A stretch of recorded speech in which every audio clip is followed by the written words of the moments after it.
Most agents have a two-pillar approach. They have either just listed or just sold, both of which adds no value to the general public. And it's very egocentric. Look at me, I just listed another house, I just sold another house. And simply just listed and just sold, there's no value to the end consumer. Every agent should ask themselves this question before they post any content. What is in it? Is there any other type of content that you'd avoid posting or that would like kill the engagement or, basically do the opposite effect? If your content is not helping somebody know you better or your business better, getting them to like you and getting them to trust you, I don't think there's any other content that you should be posting. And I think one of the big sort of faux pas right now is that canned Canva content or generic, Remax happy 4th of July banner that everybody knows it's the 4th of July. As a realtor using social media successfully yourself, Scott, what channel do you think will be getting the best results in 2023 for realtors? I'll give you my top three, and this is my personal opinion. I think, how can somebody get in social media marketing as a realtor by making the least effort and get the bigger results as possible?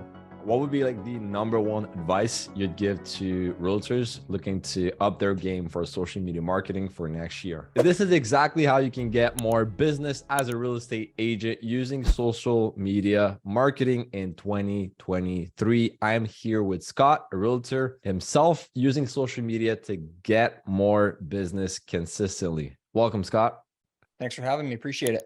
No problem. So let's dive right into it. First of all, can you explain to us what do we need to post as realtors to be, getting more business on social media? Because using social media is one thing, but if you post the wrong content, you might not be able to get the results you're looking for. So what should realtors be posting on social to get more business? Great question. And at the end of the day, there's three things. There's education. There is a combination of education and entertainment, which is edutainment, and then just educational stuff. So basically, most agents have a two-pillar approach. They have either just listed or just sold, both of which adds no value to the general public. And it's very egocentric. Look at me, I just listed another house, I just sold another house. And there is a time and a place if you do that style of posting properly, but you want to layer in the educational and the entertainment style of video, much more than that,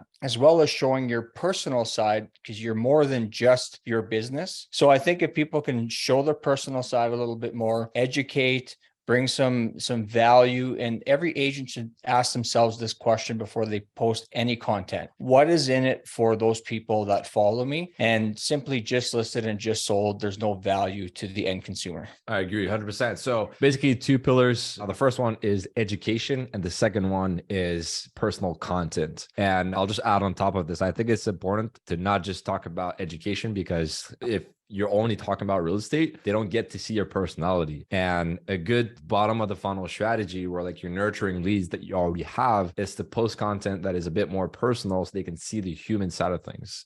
Correct. Right. And they can like start to build a relationship with you through social media and feel like they know you and trust you more just by seeing your personal content. So 100% I agree with this. Now, on the flip side, like we talked about, avoiding posting just listed and the properties that they've sold. Is there any other type of content that you'd avoid posting or that would like kill the engagement or, basically do the opposite effect? Right. If we break down those same two pillars of personal content and business content, on the personal side, if you're just running one page, of course, you want to be sensitive as to what you're posting in regards of maybe your religious views or your political views and those types of things. And also being mindful of world events that are going on, around you. If there's something significant going on in your local area, a tragedy, maybe you don't want to post some content that might conflict with that. And so on the personal side, and then on the business side, again, I think if you hit the nail on the head, know, like, and trust. If your content is not helping somebody know you better or your business better, getting them to like you and getting them to trust you, I don't think there's any other content that you should be posting. And I think one of the big sort of faux pas right now is that canned Canva content or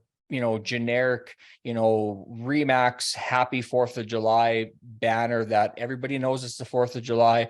Christmas is right around the corner. Everybody knows it's Christmas. So bring something personal to the table and leave the canned generic content out of your social media strategy altogether. I agree 100%. I would go as far to say as like, it'd be even better to just like not post this kind of content from the brokerage and stuff like that like everybody else is using, because how does that make you stand out in a competitive market where like everybody else is using the same content? I agree. Like you said, it's just about, adding that little personal touch to it so they can see your personality through it. Now, as a realtor using social media successfully yourself, Scott, what channel do you think will be getting the best results in 2023 for realtors? I'll give you my top three, and this is my personal opinion. I think YouTube is number one. I think that YouTube is going to give you the most organic reach, the most evergreen reach, where you can post something today and it can reach people for 6 months, 1 year, 2 years, depending on the content. And I think that if you get people to raise their hand and want to do business with you from YouTube, it's a more serious client that's looking to, enter the market maybe sooner rather than later. I think that obviously Instagram's the big one right now. It's the easiest one to master. The thing I like about Instagram is there's a huge social component to it. And I think we might get there a little bit later when we talk about direct messages and that kind of stuff. But Instagram still gives you the easiest opportunity to have actual conversations back and forth with people. And then, of course, the third one would be TikTok. The only thing that I don't love about TikTok is, on one hand, you do have the opportunity to potentially go viral or have a video or two or multiples that will be, that 100,000, that million views, but it's very impersonal. TikTok algorithm feeds you, content that you might be interested in. It doesn't break it down by geographical location. So I think it's very hard for an individual agent in an individual market, unless you're in a very, very big market, to capture market share through TikTok. I agree. Yeah, 100%. So just to touch on the first thing you said regarding YouTube being the platform that will get you like evergreen results, for people watching this, and maybe you might not be sure of like what that means. Basically, what's great about YouTube is the fact that you can create a video. Let's say it takes you like 10 minutes to record that video. You put it up on YouTube,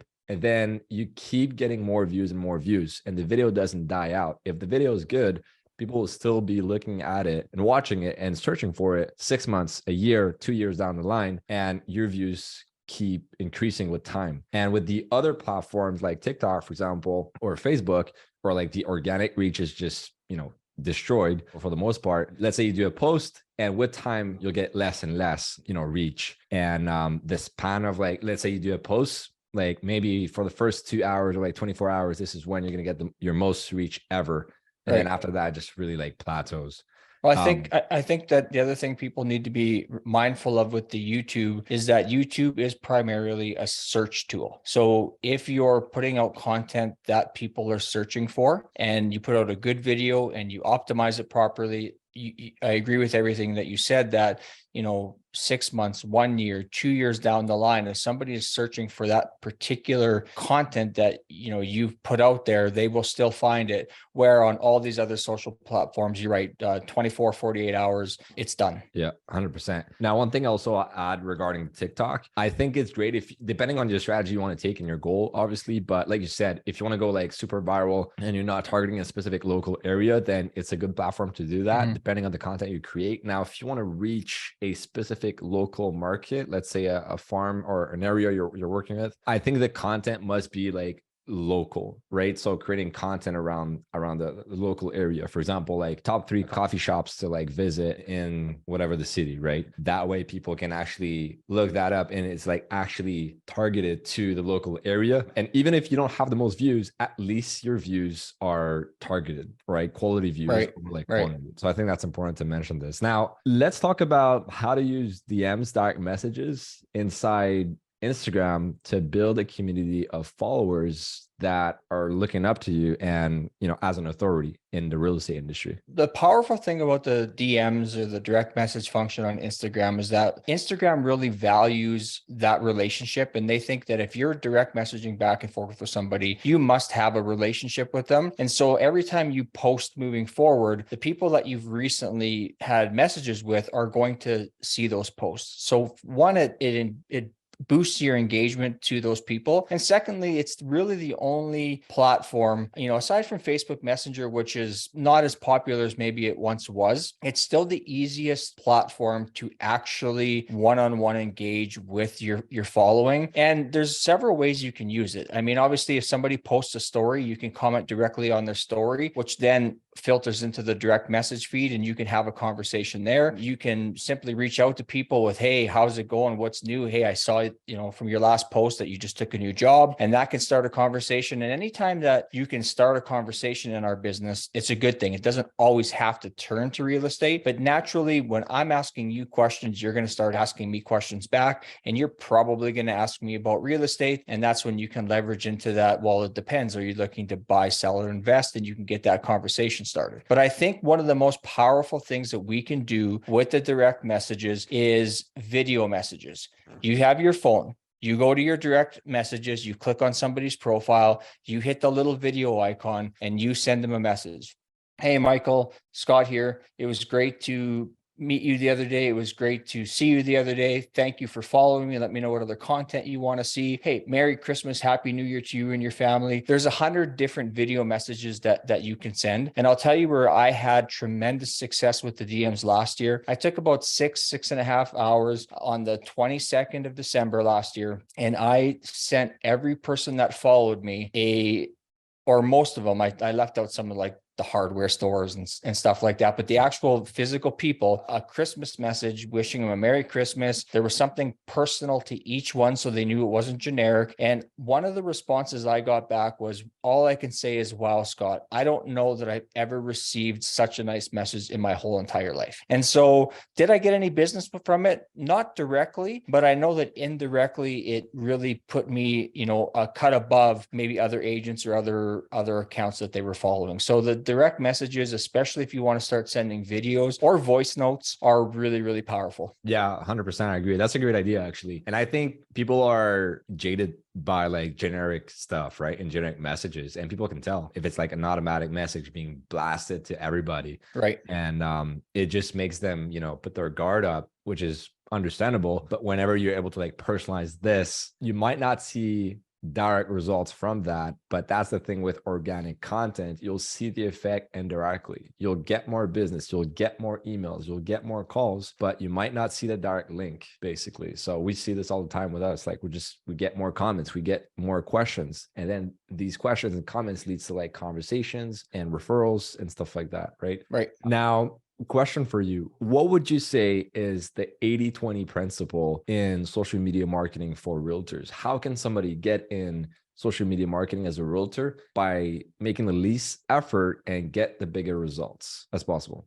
Yeah, I think that batch recording your content will be a big benefit to people. And what I mean by that is taking, and it'll be the same for Instagram, TikTok, Facebook, and even YouTube, where I will sit down for 2.5, 3 hours. By the time I get my gear set up, I'll have all of my scripts, I'll have all of my video ideas ready, and I will sit down and I will record, 10, 15 Instagram videos, TikTok as well. And I'll sit down and record 2 or 3 YouTube videos. I'll change my shirt a couple of times, change the background or the location a couple of times. And now I literally have, a month or 6 weeks or even 2 months worth of content, because you're going to layer some other stuff in that comes up on the fly, a green screen video here and there. So you can sit down for a couple of hours once a month, once every 6 weeks, and have all of your content laid out so that you're not scrambling, Friday at 4:00 because you want to put out a piece of content in 2 hours. Yeah,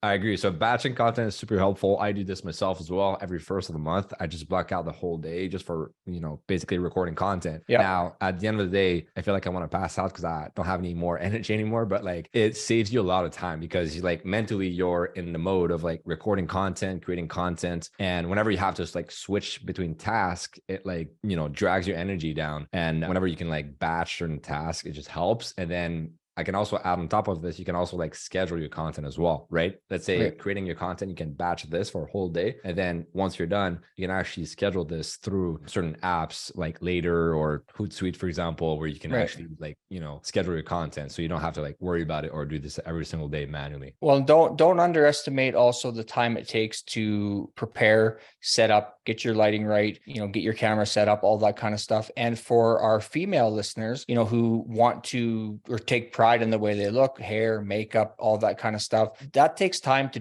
get it right. So why not bang out 10 videos instead of one or two, and then have to repeat that process over and over and over again, setting up, getting ready. I mean, for me, it's pretty easy to get my hair ready to go for a shoot, but some people it takes a lot more time. So why not use that time valuably? I agree 100%. So to finish up the interview, Scott, what would be like the number one advice you'd give to realtors looking to up their game for social media marketing for next year? I think that just doing it. There's a million reasons not to. When you think about YouTube, there might be a handful of agents in your market already succeeding at it. So you're probably thinking, well, how can I succeed at it? Well, you won't unless you put a video out there. Same with Instagram. My clients are not your clients. Your clients are not somebody else's clients. We all kind of have our base of people, and the people that I'm speaking to aren't necessarily the people that you're speaking to. And you have a different voice, you have a different perspective on things. And I think that the key would be not only to start doing it, but you can use other agents' content for ideas, but you want to put yourself in that video. You want to put your spin on that video. You want to put your data, your research into that video. And you're just trying to build that know, like, and trust for you. And it'll never happen unless you start. And 2023 is going to be a year where agents probably have a bit more time on their hands to leverage and jump into social media. And think about it this way. If you're thinking, well, in 2023, I might have to call some more FISBOs. I might have to door knock more doors. I might have to, work more open houses. You can literally record a video and have 500, 1,000, 1,500 people see that video. You could not knock that many doors in an entire year. Couldn't agree more. It's a more scalable strategy to help you get in front of the people you're looking to get in front of. 100%. And gives you more leverage. So yeah, great advice, Scott. Appreciate this. So where can people find you online if they ever want to learn more about what you do or reach out to you personally? Yeah, much like everybody else, simply, Googling my name or searching my name, Scott Ziegler, on all the different platforms, I'll definitely pop up. Good looking bald guy with a beard. You can't miss me. Awesome. Thanks a lot for the interview, Scott. Yeah, my pleasure.